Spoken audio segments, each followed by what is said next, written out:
सही पारी भाइयों को उनके सौरभ भैया का एक बार फिर से बहुत बहुत नमस्कार। और आप सबका स्वागत है अनुभवी क्रिएशंस के एक और नई वीडियो में। जैसा कि आपको मैंने कल बताया था कि आज से हमारा कोर्स शुरू हो रहा है बिज़नेस की बात सौरभ भैया के साथ, जिसमें आपको बिज़नेस की सारी बातें, गारमेंट का काम कैसे शुरू होता है, कैसे करना है, क्या क्या चैलेंज आते हैं, सब बताऊँगा। तो आज उसका पहला चैप्टर है जिसका नाम है कपड़े का बिज़नेस क्यों शुरू करना चाहिए। वैसे तो तुम्हारे सौरभ भैया को ज़रूरत नहीं है पेपर की, क्योंकि तुम्हारे भैया आई टू आई कॉन्टेक्ट करके तुमसे बात करते हैं, पर भाई साहब गलती ना हो, एक एक पॉइंट निकले, इसलिए पूरी तुम्हारे रिपोर्ट बना के लाया हूँ मैं आज। तो चलिए शुरू करते हैं। तो देखिए, हमारे बड़े बुजुर्ग कह गए कि रोटी कपड़ा मकान हिंदुस्तान में ना सबकी ज़रूरत है। एकदम सही बात है। और रोटी कपड़ा मकान में कपड़े का काम सबसे बढ़िया क्यों है, मैं आपको वो बताऊँगा। तो पहला पॉइंट जैसे इसमें है कि इन्वेस्टमेंट कम है। आप मान लीजिए किसी टियर 2 टियर 3 मतलब लखनऊ, कानपुर, बलिया, देवरिया, पटना, गुवाहाटी, कलकत्ता यहाँ शुरू कर रहे हैं, तो यहाँ पे किराया सस्ता होता है, आपको दुकान सस्ती मिलती है।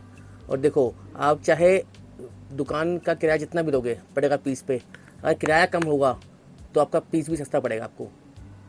सबसे मेन चीज़ इन्वेस्टमेंट कम होती है, आपका किराया कम जाता है, सेटअप का खर्चा जो होता है वो बहुत कम पड़ता है आप लोगों का। मान लीजिए कि दिल्ली में आपको रिनोवेशन करवाना है तो यहाँ पे रेट है 150 रुपये स्क्वायर फीट। वही आपको टियर 2 टियर 3 सिटीज़ में आपके शहरों में क्या पता 70 रुपये 80 रुपये स्क्वायर फीट मिल जाएगा। तो जो सेटअप का खर्चा होता है वो भी आधा होता है। प्लस तीसरा पॉइंट जो सबसे मेन है इसमें कि इसमें कोई कैपिंग नहीं है। आपको काम शुरू करना है फैक्ट्री का, आपको काम शुरू करना है आपका रियल एस्टेट का, बिल्डिंग बनानी है, आपको घर बनाना है, भैया 5 करोड़ बचे कम से कम आज के टाइम में। चाहे आप कहीं भी गाँव घर में चले जाओ, 5 करोड़ रुपये से नीचे का घर नहीं बनता। पर कपड़े का काम सिर्फ ऐसा काम है जिसमें आपका 25,000 हो, 50,000 हो, 1 लाख हो, 2 लाख हो, चाहे 10 लाख हो, कोई कैप नहीं है, कोई लिमिट नहीं है। आप 25,000 से भी काम शुरू कर सकते हैं और 1 लाख रुपये के लगा भी काम शुरू कर सकते हैं, 1 करोड़ लगा के भी काम शुरू कर सकते हैं कपड़े का। दूसरा पॉइंट, लोकल डिमांड। जब से आपका ये इंस्टाग्राम, टिकटॉक ये वायरल चला हुआ है, तब से जो जेंजी है, हमारे जेंजी मतलब जो हमारी जनरेशन है जो 1998 के बाद पैदा हुई है, उन लोगों में सबसे खास बात क्या है कि वो यूँ करते हैं फ़ोन स्क्रॉल, ठीक है, और देखते हैं अरे तेरी की ये नया ट्रेंड आ गया, चलो दुकान पे एक जीन्स लेके आए, चलो दुकान पे एक शर्ट लेके आए। तो भैया आजकल लोगों ना, पहले क्या था, एक टाइम था जो हमारे पिताजी, हमारे दादाजी का टाइम था, उसमें था कि एक कपड़ा एक जोड़ी ले ली, तो घिसे जा रहे हैं, घिसे जा रहे हैं, घिसे जा रहे हैं, 1 साल हो गया, 2 साल हो गया, 3 साल हो गया। पर आज के टाइम की बात क्या है जेंजीज़ की, कि उनको आज जीन्स खरीदी, सस्ती जीन्स खरीदेंगे, 6, 7, 800, 1000 रुपये की जीन्स खरीदेंगे, 500 की शर्ट खरीदेंगे, 6 महीने रगड़ेंगे, उसे कूड़े में फेंकेंगे और नई ले लेंगे। इसीलिए डिमांड कपड़े के काम में हमेशा रहती है, इसीलिए कपड़े का काम इतना बढ़िया, इतना किफ़ायती और इतना बढ़िया होता है। तीसरा पॉइंट, पहले क्या था कि जो इकोनॉमिक एक्टिविटी थी वो शहरों में सीमित थी। अब क्या है, जो हमारी गांव देहात है या जो हमारी टियर 2 टियर 3 सिटीज़ हैं, उसमें क्या है ना, लोगों की इनकम बढ़ती आ रही है, और जब उसकी इनकम बढ़ती आई ना तो खर्च करेगा। अगर कोई इंसान कमा रहा है तो खर्च करेगा। कोई पहले खेती करता था, ठीक है, वो कमाता था मान लो महीने का 10,000 रुपये, वो खर्चा कुछ करता नहीं था, वो होता है वो 10,000 में 8,000 बचा लूँ। आज के टाइम में बचाने का नियम तो ख़त्म ही हो गया, बचाने का नियम ख़त्म हो गया। लोग कमाएंगे, खर्च करेंगे। एक अंग्रेजी में टर्म चला है योलो। योलो बोले तो ज़िंदगी मिली है एक बार, ज़िंदगी ना मिलेगी दोबारा, खर्च करो दबा के। तो ये टाइम आ गया है। दूसरी चीज़, गांव देहात में क्या होता है ना कि जैसे जो आपके टियर, चाहे दिल्ली, मुंबई, जो बड़े बड़े महानगर हैं, उसमें क्या होना कि इंसान भागता है ब्रांड की तरफ, कि भैया मैं जाके ज़रा से लूँगा, मैं जाके H&M से लूँगा, मैं लेवाइस की पैंट पहनूँगा, मैं जाके मॉल से पैंट लूँगा। पर एक बात और, गांव देहात में, आपके शहर में, हाँ हाँ आपकी बात कर रहा हूँ, जो आप वीडियो देख रहे हो ये, वहाँ पे सबसे मेन चीज़ क्या होती है कि कस्टमर ना पर्सनल टच लेता है। वो आपको जानता है ना, कि आप जानते हो कि आप रमेश हो, तो वो कहेगा अरे भैया रमेश भैया ने दुकान खोली, चलो रमेश भैया की दुकान से सामान लिया जाए। तो ये जो अपनापन होता है ना, ये कपड़े काम बहुत अच्छे से आता है। और मेन चीज़ क्या है कि जो गांव देहात का जो आदमी होता है ना, वो चलता है सर्कल में, कि आपने उसको अच्छी चीज़ दी, एक बार दी, वो खुद तो दोबारा आएगा, साथ में 4 लोगों को लेके आएगा कि भैया फलाने जन की दुकान खुली है, माल रखते हैं बढ़िया बढ़िया रेट में देते हैं, तो चलो उनके यहाँ से माल लेंगे। उसके बाद लोकल डिमांड एनालिसिस। आपके यहाँ पे लोकली किसकी डिमांड है?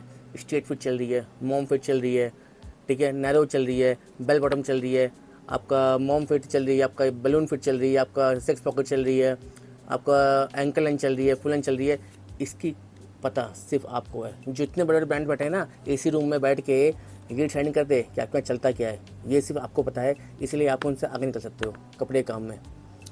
दूसरी चीज़, मेरे ख्याल से कपड़े का काम एक ऐसा बिज़नेस है, एक ऐसा बिज़नेस है, ये बात मुझसे नोट करके लिख लो। कपड़े का काम एक ऐसा बिज़नेस है जहाँ पे कभी लॉस नहीं होता। आप पूछो ये कैसे लॉस नहीं होता? लॉस ऐसे नहीं होता कि साबुन, मंजन, इनकी तरह इसमें एक्सपायरी नहीं है। कोई एक्सपायरी नहीं है पीस की। पीस आज नहीं बिका, कल बिकेगा, कल नहीं बिका, परसों बिकेगा, पर बिकेगा। ये नहीं कि चीज़ ख़राब हो रही है। खाने के काम में क्या है कि आपने दाल मखनी आज मंगा ली, फिर कल तक बदबू शुरू हुई उसमें। आज बिका तो बिका, वरना आपका पैसा फंस गया। कपड़े काम में क्या है कि आज बिका तो बिका, नहीं तो नहीं बिका तो कल बिकेगा, परसों बिकेगा, पर आपको बिकेगा और कमा के भी दिख जाएगा।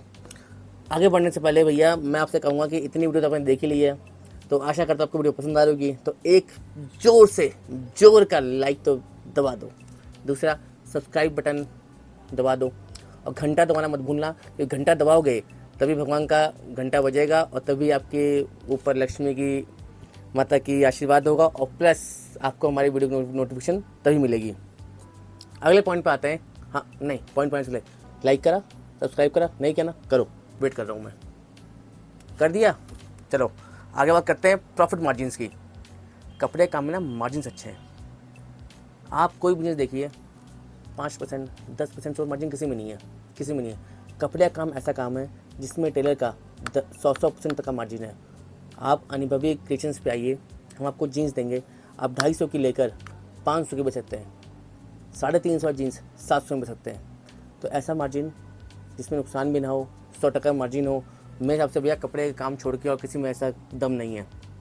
इसके बाद आते हैं बिज़नेस का एक्सपेंशन जो होता है। एक्सपेंशन बोले तो आज आपके पास सिर्फ 25,000 रुपये हैं या आपके 50,000 रुपये हैं, आपने माल लिया, मेरे से लिया, की से भी लिया, आपने मान लीजिए काम शुरू किया जीन्स का काम शुरू किया 50,000 में, आपने मान लीजिए कि 150 पीस ले लिए। 150 पीस लेने के बाद, ठीक है, 150 पीस लेने के बाद आपका क्या हुआ कि आपने उसे बेचा, आपने 50,000 को 70,000 से बना लिया, तो आप पे पूंजी 80,000 रुपये की है। आगे ठीक है, इसमें कोई लिमिट नहीं है। आप छोटे सप्लायर से दुकानदार से होलसेलर मैन्युफैक्चर इतनी जल्दी बन जाओगे ना कि आपको खुद पता नहीं चलेगा। ये इस बिज़नेस की सबसे बड़ी खूबसूरती है। प्लस एक छोटा सा एग्जांपल, मेरे पिताजी ने मुझे बताया था कि बेटा, मेरे पापा की सैलरी 2.5-3 लाख रुपये महीना है। मेरे पिताजी ने मुझे एक चीज़ बताई थी कि बेटा, मैं 3 लाख रुपये कमा रहा हूँ, पर तू नौकरी करेगा तो तुझे शुरुआत करनी पड़ेगी 0 से। पर धंधे में आज तेरा गल्ला अगर 20 लाख का है, कल को तेरा बेटा बैठेगा ना तो वो 20 लाख पे बैठेगा, उसके नीचे नहीं बैठेगा। नौकरी वालों की शुरुआत हमेशा 0 से होती है, और बिज़नेस वालों की जहाँ से उनके बाप ने छोड़ी होती है। इसी के साथ आशा करता हूँ आपको वीडियो पसंद आई होगी। वीडियो को लाइक करें, चैनल सब्सक्राइब करें। इसी के साथ आपसे तब विदा, मिलेंगे अगले वीडियो पे, अगले चैप्टर पे। नमस्कार, धन्यवाद।